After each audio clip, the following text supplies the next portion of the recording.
They say the tree sings only when someone is about to disappear forever. In the quiet village of Willowmere, hidden deep within the woods, there stood a strange old tree unlike any other. Its bark shimmered silver under moonlight, and its long, weeping branches swayed even when there was no wind. The villagers called it the singing tree, not out of love, but fear. Every few years, on a night when the moon was full and red as blood, the tree would sing. The sound wasn't sweet. It wasn't a lullaby or a melody you'd hum. It was haunting, like a voice calling from beneath the earth, echoing with sorrow and layered with whispers that no one could understand. And every time it sang, a child would vanish. The elders warned everyone, if you hear the singing, stay inside. Lock your doors. Do not listen. But 12-year-old Elsie had always been curious. She'd grown up hearing tales of the cursed tree, but she never believed them. To her, it was just another ghost story, like the ones her grandfather used to tell by candlelight, until the night it sang again. That evening, the village was unusually quiet. A warm wind blew, and the animals were restless.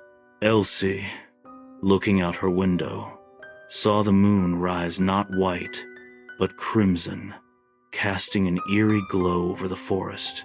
Then it began. The song. It started low, almost like humming, a deep, hollow tone that seemed to vibrate through the ground. Then came the whispers, not in any language she knew, but somehow she understood. They were calling her. Elsie's body moved before she could stop it. She tiptoed past her sleeping parents, past the glowing hearth, and out the door barefoot, drawn like a moth to flame. The path to the singing tree was hidden to most, but tonight, the forest cleared a way for her. Leaves rustled in rhythm, and shadows danced beside her. As she stepped into the clearing, there it stood, enormous, ancient, beautiful, and terrible. Its branches glowed with silver light, and its trunk seemed to breathe. As she approached, a low, melodic voice drifted from its hollow. "Welcome, little one," the tree sang. "Another soul for me to keep." Elsie froze. "I didn't mean to come here," she whispered. "But you heard me. You listened, and now you belong." The ground beneath her trembled. Roots slithered up from the earth like snakes curling around her ankles. Panic surged in her chest, but she couldn't scream. The song was inside her now, echoing in her ears, controlling her limbs. Just then, a figure stepped into the clearing, an old woman in a dark cloak, with eyes like embers. "You shouldn't be here," she said sharply. "The tree feeds on listeners. That's how the curse lives on." Elsie cried out, "Please help me." The woman reached into her pouch and pulled out a small object, a silver locket. She threw it at the base of the tree.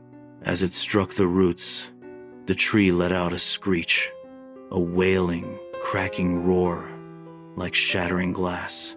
The roots loosened. Elsie fell to her knees. "Come!" the woman shouted, pulling her up. They ran through the forest, the song still chasing them in echoes, until they reached the edge of the village. Back inside her home, Elsie collapsed in her mother's arms, sobbing. The next morning, the tree was silent again, but Elsie couldn't forget. She found the old woman waiting near the village well. "Who are you?" she asked. The woman replied, "I'm the last of the Watchers. A long time ago, the tree was a guardian. It sang only to heal, but a terrible betrayal cursed it. Now it hungers for innocent souls to restore what it lost." Elsie frowned. "Then how do we stop it?" "You don't," the woman said. "You protect others from it. You become a Watcher." Years passed, The village remained. The tree still stood, but it never sang again. While Elsie watched, she learned the ancient songs, the protective runes, and how to silence the whispers when they returned. And on the blood moon nights, when the wind carried the scent of sorrow and the forest stirred, she stood at the edge of the wood's locket around her neck and listened, not with fear, but with purpose, because the singing tree would sing again, but not tonight. The end.